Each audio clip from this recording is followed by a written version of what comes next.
Biasanya mulai aktivitas Rasulullah SAW dari sepertiga malam.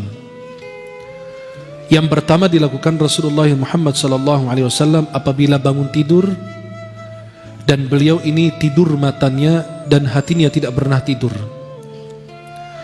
karena beliau senantiasa berzikir kepada Allah, memuji Allah. Dan Rasulullah SAW apabila bangun tidur, Alhamdulillahilladzi afani fi jasadi wa radda alayya ruhi wa adhina li bidzikri. Segala puji bagi Allah yang memberikan kesehatan dalam tubuh saya dan mengembalikan ruh saya dan mengizinkan saya untuk berzikir mengingat Allah kembali. Rasulullah SAW sesudah bangun tidur untuk salat malam, beliau mengusap wajahnya, menghilangkan bekas tidurnya. Kemudian beliau berdoa. Selepas berdoa, beliau mengambil wudu lalu menggunakan siwak. Karena salah satu sunnah adalah menggunakan siwak khususnya bangun tidur. Karena perubahan bau mulut kita, maka disunnahkan menggunakan siwak. Kemudian Rasulullah mendirikan salat malam. Beliau SAW salat malam sehingga kakinya bengkak SAW. Sampai istri beliau dan keluarganya sayang sama Nabi, kasihan sama beliau. Nabi terus mengerjakan salat malam sehingga kaki beliau bengkak. Ketika ditanya, ya Rasulullah, bukankah engkau telah diampuni dosa yang telah lama punya akan datang? Kata Nabi SAW, afala akunu abdan syakura. Bukankah aku ingin menjadi hamba Allah yang pandai bersyukur kepada Allah? Dan terus beliau berzikir, melaksanakan salat malam, istighfar, bermunajat, dan mentadaburi ciptaan langit dan bumi sehingga mendekati fajar. Kalau sudah mendekati waktu fajar, beliau kembali ke kasurnya lagi istirahat. Apabila beliau mendengarkan suara azan subuh yang dikumandangkan oleh Bilal bin Rabah, Nabi SAW bangun dari tidurnya dan membaca Asbahna wa asbahal mulku lillah.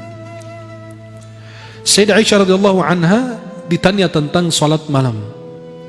Kata beliau, Rasulullah ini matanya tidur tapi hatinya tidak. Rasulullah ini tidur di awal malam dan bangun di akhir malam, fayusalli thumma yarji'u ila firashi. Lalu bangun Nabi SAW sepertiga terakhir malam hari. Beliau SAW bangun melaksanakan salat malam, kemudian beliau kembali ke kasurnya lagi. Apabila azan sudah dikumandangkan, Nabi SAW bangkit dari tidurnya. Kalau ada perlu, Nabi SAW bangun untuk mandi. Wa illa tawadda'a wa kharaj. Kalau tidak, beliau SAW cuma hanya wudu lalu keluar melaksanakan salat. Apabila beliau SAW keluar dari rumahnya, beliau baca doa, Bismillah, tawakkaltu ala Allah, wala hawla wala quwata illa billah. Ya mungkin kita sering lupa. Kita memberi salam lalu kita keluar Bismillah, tawakkaltu ala Allah, wala hawla wala quwata illa billah. Dari Ummu Salamah radhiyallahu anha, istri Rasulullah, beliau mengatakan, kana idza kharaja min baitihi qala. Apabila Nabi SAW ingin keluar dari rumahnya, beliau membaca doa berikut ini. Bismillah, tawakkaltu ala Allah, Allahumma inni a'udzu bika an adilla aw udall, aw azilla aw uzal, aw adlima aw udlam, aw ajhal aw yujhala alayya. Ini doa yang dibaca Rasulullah SAW ketika mau keluar dari rumah. Apabila Nabi SAW masuk masjid, Nabi SAW memerintahkan Bilal untuk mengumandangkan salat, untuk iqamat. Kemudian Nabi SAW meluruskan saf para sahabatnya. Nabi ketika jadi imam, beliau menghadap kepada sahabat, lalu beliau merapikan saf sampai kadang-kadang berjalan ke arah kanan, terus berjalan ke kiri, merapikan saf. Alhamdulillah sekarang saf kita kalau lagi sholat berantakan, ada yang di depan, ada yang di belakang. Di rakaat pertama rapi, rakaat kedua ada yang maju, ada yang mundur, ada yang jauh, ada yang nempel, ada yang begitu. Maka Nabi SAW memperhatikan. Kenapa? Kata Nabi, kalau kalian berantakan saf, hati kalian ikut berantakan. Maka itu saf itu apa? Meluruskan saf, merapikan saf. Maka setiap kali imam maju, istaqimu, istau, i'tadilu, luruskan, rapatkan saf kalian gitu. Kemudian Rasulullah SAW sholat subuh berjamaah sebagai imam. Sesudah melaksanakan sholat subuh, beliau SAW selesai istighfar 3 kali lalu menghadap kepada sahabat. Man ra'a minkumul ru'yal lailah. Siapa yang lihat tadi malam ada melihat mimpi. Kalau ada yang melihat mimpi, Nabi tafsirkan, Nabi jelaskan. Rasulullah SAW menjelaskan. Maka kalau siapapun melihat mimpi, kan mimpi itu ada tafsirnya. Dan mimpi itu dibagi 3. Mimpi itu ru'ya minallah, mimpi dari Allah, dan itu ada tafsirnya. Yang kedua, hulmu minasyaitan, mimpi atau bisikan dari syaitan, gangguan dari syaitan, tidak ada tafsirnya. Ketika kita mengalami tafsir atau mimpi buruk, bangun tidur, kita langsung buang ludah ke kiri 3 kali. 3. Kemudian ganti posisi tidur. Tadi tidur kanan, pindah ke kiri, dan seterusnya. Yang ketiga, dan jangan diceritakan mimpi buruk itu karena tidak akan terjadi insya Allah. Yang ketiga, bisikan dari syaitan, disebut bisikan dari hati kita, bisikan hati. Namanya hadithu nafs. Hadithu nafs itu bisikan dari hati. Artinya apa? Kepingin ketemu orang, ternyata muncul dalam mimpi. Atau orang itu setiap hari antum manggil namanya. Contoh, yang sering dipanggil mungkin di masjid Permata Kalbu, Karma. Contoh, antum masuk masjid, Karma di mana? Karma. Malam hari muncul Karma di mimpi. Astagfirullah. Tapi bukan dalam bentuk karma, tapi dalam bentuk jin. Astagfirullah.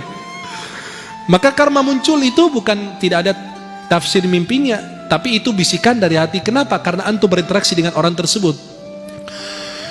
Dan siapapun melihat mimpi benar, itu ada tafsirnya. Sampai kalau orang mengaku lihat Rasulullah, ada tafsirnya. Di dalam Fathul Bari, syarah Sahih Bukhari, Muhammad bin Sirin mengatakan, kalau ada orang mengaku lihat Rasulullah dalam mimpi, kita bilang, ayo ceritakan ciri-cirinya. Kalau dia ceritakan, oh hidung Nabi begini, alis Nabi begini, pipinya Nabi begini, jenggot Nabi begini, kalau betul, ya betul. Kalau tidak, berarti bukan Rasulullah. Tapi dia percaya, itu bisa siapa aja. Tapi kalau lihat Rasulullah, pasti, oh ini tadi malam saya mimpi Rasulullah, coba ceritakan cirinya, rambutnya gimana, hidungnya gimana, alisnya gimana, apa, diceritakan. Kalau betul sesuai, itu betul mimpi Rasulullah. Karena syaitan tidak akan menyerupai Rasulullah dalam mimpi. Lalu SAW duduk berzikir, selesai sholat subuh, menafsirkan mimpi sahabat, kemudian beliau SAW menjelaskan atau duduk berzikir sampai terbit matahari. 15-20 menit kemudian beliau sholat 2 rakaat yang kita sebut 2 rakaat isyraq. Itu dikerjakan oleh Nabi SAW setiap pagi. 2 rakaat isyraq itu ada keutamaannya. Dalam Sunan At-Tirmidzi dari Anas bin Malik, Rasulullah bersabda, barang siapa sholat subuh, ya, sholat subuh kemudian duduk berzikir sampai terbit matahari, lalu dia sholat 2 rakaat, maka akan dicatat pahala baginya haji dan umrah sempurna 3 kali. Dan Nabi SAW selalu menjaga sholat sunnah qabliyah subuh. Karena Nabi bersabda dalam Sahih Muslim dari Aisyah radhiyallahu anha, rakaat al-fajri khairu minad dunya wa ma fiha. 2 rakaat fajar lebih baik dari dunia beserta isinya. Subhanallah. Ini baru yang sunnah, belum lagi yang wajib. Kemudian selesai beliau SAW mengimami para sahabat. Kadang-kadang Rasulullah mau panjang bacaannya, tapi ada tangisan anak kecil di belakang, Nabi bercepat biar ibunya tidak khawatir. Zaman sekarang kalau imam lihat anak lagi nangis di belakang, malah panjang bacaannya. Itu ibunya kan kepikiran, maka itu dipercepat. Kemudian sahabat duduk bersama Rasulullah SAW, duduk bertadarus, bicara tentang urusan pribadi mereka, ngobrol bersama Nabi, urusan agama dan urusan dunia. Nabi mengajarkan mereka, menasihati mereka, dan Nabi mendengarkan curhatan mereka dan cerita-cerita yang disampaikan. Bahkan kadang-kadang mereka cerita-cerita tentang masa jahiliyah. Lalu mereka tertawa dan Nabi tersenyum. Nabi itu nggak tertawa, Nabi itu maksimal tersenyum sampai kelihatan kegerahannya aja. Kemudian Rasulullah sama sahabat cerita-cerita tentang masa jahiliyah. Tuh ingat dulu kalian punya Tuhan dari ajwa, dari kurma. Kamu lapar makan tangan Tuhan, lapar lagi makan hidung Tuhan, kuping Tuhan, habis Tuhan dimakan. Itu cerita-cerita begitu diceritakan sama Rasulullah bersama para sahabat. Lalu mereka bertertawa, Nabi SAW tersenyum Sallallahu Alaihi Wasallam. Nabi SAW mensunnahkan untuk sholat duha, dan Nabi SAW terus menerus melakukannya. Sayyidah Aisyah radhiyallahu anha mengatakan Rasulullah SAW sholat duha 4 rakaat dan kadang-kadang lebih dari 4 rakaat. Sholat duha ini pahalanya apa? Sedekah 360 sedekah untuk sendi yang ada dalam tubuh kita. Minimal sholat duha rakaatan, 2 rakaat. Nih, aqalluha minimal 2 rakaat. Aktsaruha paling banyak tidak ada batasnya. Tapi ulama mengatakan bahwa sholat duha itu ada 3 pendapat jumlah rakaat. Ada yang bilang 8, ada yang bilang 11, ada yang bilang tidak ada batas. Kemudian waktunya sholat duha sesudah terbit matahari 10 menit sampai menjelang zuhur 10 menit juga atau 15 menit. Berarti dari terbit matahari 15 menit atau 10 menit sampai menjelang zuhur itu waktu sholat duha. Waktu terbaiknya antara jam 9 dan jam 11. Karena pada saat itu manusia pada sibuk memikirkan urusan atau kepentingan duniawinya. Nabi SAW selesai sholat duha. Kan rumah Nabi, kamar Nabi nggak punya rumah. Nabi punya kamar-kamar. Maka disebut surat Al-Hujurat. Hujurat itu kamar-kamar. Hujurat itu hujrah, bentuk jamak dari hujrah, ghurfah, ghurfat. Maka itu kamar-kamar istri Nabi di sebelah-sebelah masjid. Maka Sayyidah Aisyah ketika Rasulullah meninggal dan dimakamkan, dan kita kasih lihat fotonya, dia bikin sekat, kan kamarnya cuma 1. Sayyidah Aisyah bikin sekat kayak hordeng ini, ada makam Rasulullah, Abu Bakar, Umar, dan di situ sebelahnya beliau buat tidur. Subhanallah. Segitu kesederhanaan Rasulullah. Kita Masya Allah, kalau nggak punya 100 kamar nggak puas. Kita menghuninya cuma 5 kamar, sisanya buat jin. Ya, maka Rasulullah SAW kalau selesai sholat duha, beliau kembali ke rumahnya, ke keluarganya. Lalu beliau bertanya, ada ta'am, ada makan hari ini? Kata istrinya, kami belum masak. Kata Nabi, ya udah, saya puasa. Ya. Aisyah mengatakan, qala li ya Rasulullah SAW dzata yaumin. Rasulullah suatu waktu mengatakan, ya Aisyah, hal indakum syai'? Apakah kalian ada makanan? Qalat, faqultu ya Rasulullah, ma indana syai'. Kami enggak punya apa-apa ya Rasulullah. Kata Nabi, fa inni sha'im. Saya puasa. Dan Nabi SAW apabila dihidangkan makanan, beliau itu kalau suka beliau makan. Ma'auba ta'aman qat. Sama sekali nggak pernah mencela makanan. Nabi kalau suka makan, kalau tidak ditinggalkan. Nabi SAW tidak pernah makan tungkurap. Sambil tungkurap gitu Nabi makan kayak kita zaman sekarang gitu, aneh-aneh gitu, nggak jelas. Atau bersandar, tidak. Nabi SAW makan, duduk. Ya. Dan Nabi katakan, saya tidak pernah makan sambil bersandar gitu. Nabi SAW memberi contoh dalam ketawaduan beliau Sallallahu Alaihi Wasallam. Beliau ikut berkhidmat kepada keluarganya. Gak usah malu kalau Anda ngepel, Anda nyapu, Anda cuci piring, ngurusin pakaian, sebisanya kita. Karena Nabi SAW melakukan hal yang sama. Yaksifuna ala, jahit sandalnya, kemudian beliau jahit bajunya, dan memerah susunya, kambingnya. Dan itu kebiasaan Rasulullah. Tapi kalau sudah masuk waktu sholat, beliau keluar seolah-olah tidak mengenal istrinya dan putra-putrinya. Langsung keluar sholat, seperti tidak mengenal. Kenapa? Ada panggilan lebih mulia lagi. Kemudian Rasulullah SAW apabila ingin mengumpulkan orang untuk kepentingan, ada urusan penting, Nabi SAW ingin sampaikan pesan. Kalau sekarang kan tinggal pakai mikrofon, kalau dulu susah. Maka Nabi menyuruh seseorang manggil as-salatu jami'ah. Seperti kalau kita salat kusuf, gerhana matahari, bulan, atau salat id, kan kita baca apa? As-salatu jami'ah. As-salatu jami'ah apa? Karena tidak ada azan, tidak ada iqamah untuk salat id, maka cukup mengatakan apa? As-salatu jami'ah. Kalau Nabi ada seruan dari Rasulullah atau dari menara, as-salatu jami'ah, berarti ada yang mau disampaikan oleh Rasulullah. Kemudian Nabi SAW berdiri di atas mimbar menyampaikan apa yang sebab beliau mengumpulkan mereka. Apakah ada berita baik atau berita buruk, atau ada syariat, atau mengingatkan mereka. Itu Rasulullah begitu demikian melakukan kepada sahabatnya. Apabila masuk waktu sholat zuhur, Nabi SAW kerjakan sholat zuhur.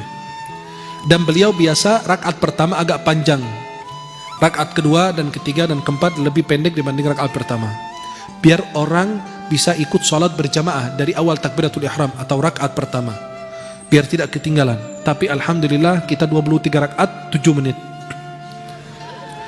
Rasulullah SAW kana yutawwilu fi raka'atil ula min salatil zuhr wa yuqassiru fi tsaniyah. Nabi sholat zuhur itu rakaat pertama panjang, rakaat kedua itu lebih pendek. Wa kana yaqilu, Nabi SAW qailulah. Kalian mungkin pernah dengar qailulah. Qailulah itu tidur. Itu jadi khilaf ulama, tidurnya itu sebelum zuhur atau sehabis zuhur. Itu jadi khilaf. Yang saya pilih bahwasannya tidur itu sebelum zuhur. 10, 5, 10, 15 sampai 20 menit. Maksimal banget setengah jam. Itu sebelum zuhur. Antum tidur pada saat itu. Kata Nabi, qilu fa inna syaitan la yaqil. Qailulah, tidur pada siang hari karena syaitan tidak tidur. Kenapa qailulah? Nabi SAW qailulah karena Nabi ingin salat malam nanti. Qailulah itu waktu sebentar, itu 15 sampai 20 menit itu secara kesehatan sudah diteliti secara ilmiah. Itu memberi manfaat kepada tubuh kita. Maka orang yang mau begadang itu aman nanti. Bisa begadang, bisa sholat malam, bisa membaca kitab, bisa mengaji, bisa apa dan seterusnya. Tapi bukan qailulah untuk dangdutan nanti malam. Itu bukan. Yang dimaksud itu qailulah untuk apa? Berzikir, untuk ibadah, untuk ikut begadang bersama keluarganya, bersama sahabatnya, bersama siapa. Itu bermanfaat. Nabi SAW ikut mencari kabar tentang para sahabatnya. Bagaimana kehidupan mereka, komunikasi mereka, pasar mereka. Sampai Nabi ikut ke pasar juga, perhatikan pasar itu isinya apa. Diriwayatkan Rasulullah SAW melewati ada makanan yang orang itu jual. Kemudian Rasulullah memasukkan tangannya dalam makanan itu, lalu ternyata tangan Rasulullah basah. Kata Nabi, apa? Apa yang terjadi dengan itu? Sampai dikatakan itu makanan kurma. Dia kayak gunung tuh di depan, dia taruh sekupuk kurma di depan. Pas Nabi masukin tangannya, basah tangannya. Kata Nabi SAW, ini kenapa?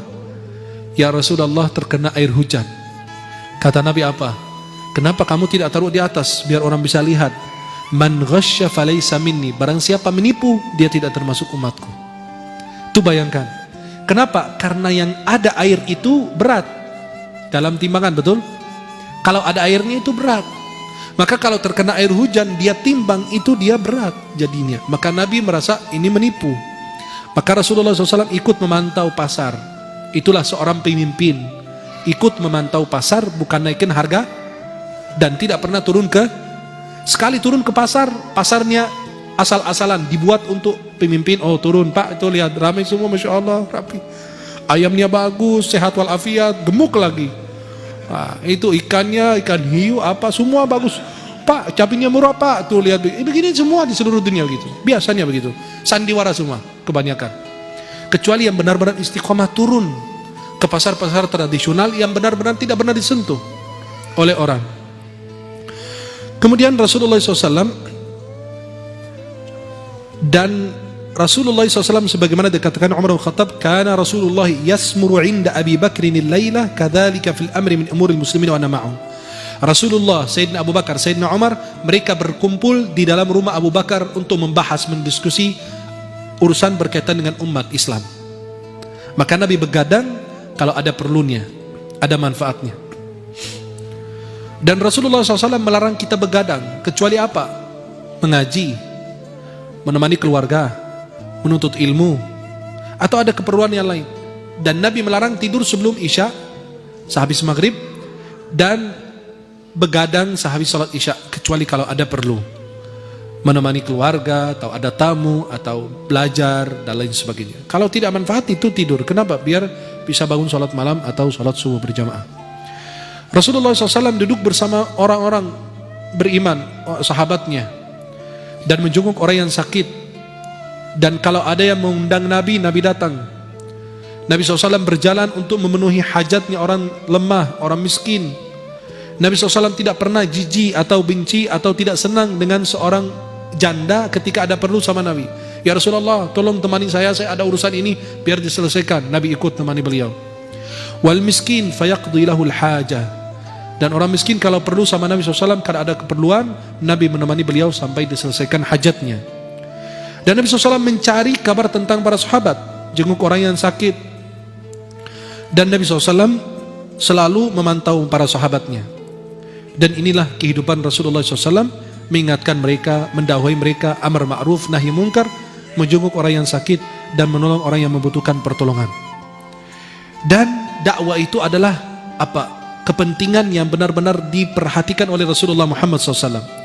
Apabila sudah masuk malam, Nabi SAW salat isya, kalau ada urusan umat, atau ada ngobrol sama sahabat, atau bersama keluarga, kalau tidak, Rasulullah SAW tidur. Apabila beliau ingin tidur, beliau wudhu lebih dahulu. Kemudian beliau membersihkan kasurnya dengan ujung sarungnya. Kenapa? Takut di situ ada binatang yang membahayakan. Itu salah satu sunnah sebelum kita tidur. Lalu Nabi SAW berzikir kepada Allah, berdoa, kemudian tidur sebelah kanan. Kemudian Rasulullah SAW baca doa, Allahumma aslamtu wajhi ilaika, wa fawwadtu amri ilaika, wa alja'tu dhahri ilaika, raghbatan wa rahbatan ilaika, la malja'a wa la manja minka illa ilaika. Allahumma amantu bi kitabika alladhi anzalta wa bi nabiyyika alladhi arsalta fa in mutta min lailatik, apabila engkau mati atau meninggal di malam hari tersebut sesudah baca doa tersebut, fa anta 'alal fitrah, maka engkau mati dalam keadaan fitrah, keadaan suci. Waj'aluhunna akhir ma tatakallamu bih, jadikan doa tersebut adalah doa yang terakhir kau baca sebelum tidur. Dan Rasulullah biasa baca ayat kursi, dua ayat terakhir surat Al-Baqarah, amanar rasuluh, dan Allahumma amanar rasuluh bima unzila ilayhi min rabbih wal mu'minun. Kemudian ayat kursi, Allahu la ilaha illa huwal hayyul qayyum. Dan ini salah satu sunnah yang dikerjakan Rasulullah. Nabi SAW membersihkan dengan ujung sarungnya. Kemudian beliau membaca, Bismika rabbi wada'tu jambi wa bika arfa'u, in amsakta nafsi farhamha. Ya Allah, dengan namamu aku meletakkan tubuh ini, dan dengannya saya akan bangun kembali. Jika engkau menahan roh saya, maka rahmatilah diri saya ini. Wa in arsaltaha fahfadha, kalau engkau melepas roh saya ini kembali dalam tubuh saya, maka jagalah roh dan diri saya ini, ya Allah, sebagaimana engkau menjaga hamba-hambamu yang saleh. Kemudian inilah kehidupan Rasulullah SAW setiap hari, kecuali kalau ada keperluan, ada perang atau ada apa, kegiatan yang berbeda dengan apa yang kita sudah ceritakan. Maka kehidupan Rasulullah SAW lillahi ta'ala, Qul inna salati wa nusuki wa mahyaya wa mamati lillahi rabbil alamin.